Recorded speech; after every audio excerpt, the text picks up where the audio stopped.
വീട്ടിൽ നാഗദർശനമുണ്ടായി തമ്പ്രാന്. പ്രശ്നം വച്ചറിഞ്ഞു പുത്രി നാഗകന്യക തന്നെ.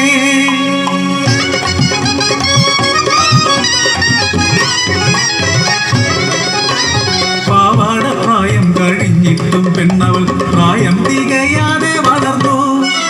കുരുടിയും കാക്കോടകനും കൂട്ടായി വന്നു. രാത്രിയിൽ കിന്നാരം ചൊല്ലിയിരുന്നു കൺമണിയാ കന്യക. അവൾ വളർന്നു, അവളുടെ സിദ്ധികൾ അറിഞ്ഞു. അവളൊന്നു തൊട്ടാൽ ഉഗ്ര വിഷബാധ ഏറ്റവർ പോലും ഉണർന്നെഴുന്നേൽക്കും.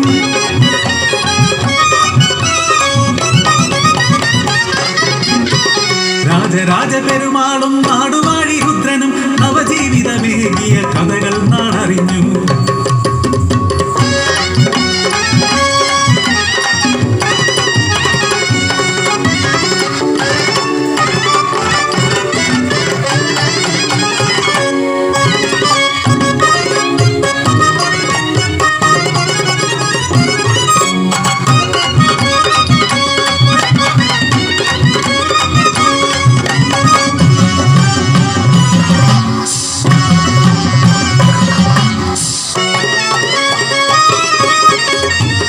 അന്നൊരു ആയില്യം നാളിൽ തീയാത്തിത്തേവിയുടെ കുടിയിൽ കരുമാടി ചക്കരെ കരിനാഗം തീണ്ടിയത് കടം കഥയോ. രോമകൂപങ്ങളിൽ രക്തം പൊടിഞ്ഞവൻ കരിനീല നിറമായി വിറച്ചു. കരൾ പൊട്ടി ചൊല്ലിയിട്ടും കണ്ണുനീർ വാർത്തിട്ടും കാണിക്കയില്ലാതെ മരുന്നില്ല എന്ന് ഏവന്മാർ വൈദ്യർ വിധിച്ചു. കാക്കയ്ക്കും തൻ കുഞ്ഞു കൊന്നല്ലേ, തീയാത്തിയാകിലും കായയല്ലേ. വിളിച്ചിട്ടും ഉണരാതെ കണ്ണിമ ചിമ്മാതെ കിടക്കുന്ന പൈതലെ മാറിയെടുത്ത് നായ്ക്കനാലില്ലം തേടി പാഞ്ഞു. ആ ഉമ്മറപ്പടിയിൽ വെച്ചു കേണു. നിലവിളി കേട്ട് ഓടി വന്നു ഇല്ലത്തെ മേലാള. ആരവിടെ? ഇവളെ പിടിച്ചു പുറത്താക്ക്, ആ പടിപ്പുരവാതിൽ അടച്ചുപൂട്ടു. നായ്ക്കനാൽ വാഴും നല്ലെന്ന പെൺമണിയെ കാക്കേണം തേയി പെറ്റ കരുമാടിയെ.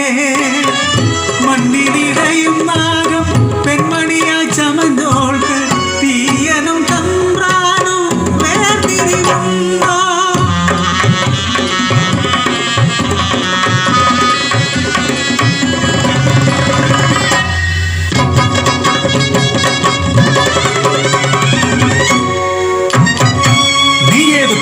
നാഗകന്യകയായാലും ഇന്നേക്ക് മൂന്നാം നാൾ നിനക്ക് ഭ്രഷ്ട്. തീയനും ചെറുമനും ഇനി നിനക്ക് കൂട്ട്.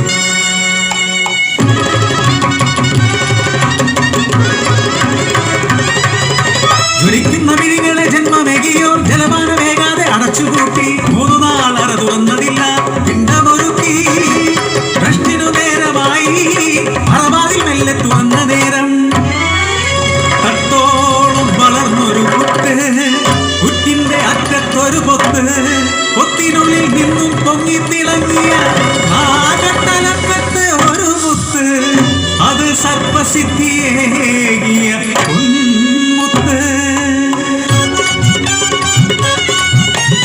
അന്നു തൊട്ടാ പടിപ്പുര മുറ്റത്ത് തീയനും തമ്പ്രാനും ഒരു മനസ്സ്. ഏതു വിഷമേറ്റ മാനവനും ഭേദമില്ലാതെ ഒരേ മനസ്സ്. നാടുതെളിയിച്ച നന്മ വിളയിച്ച നാഗമടത്തമ്മേ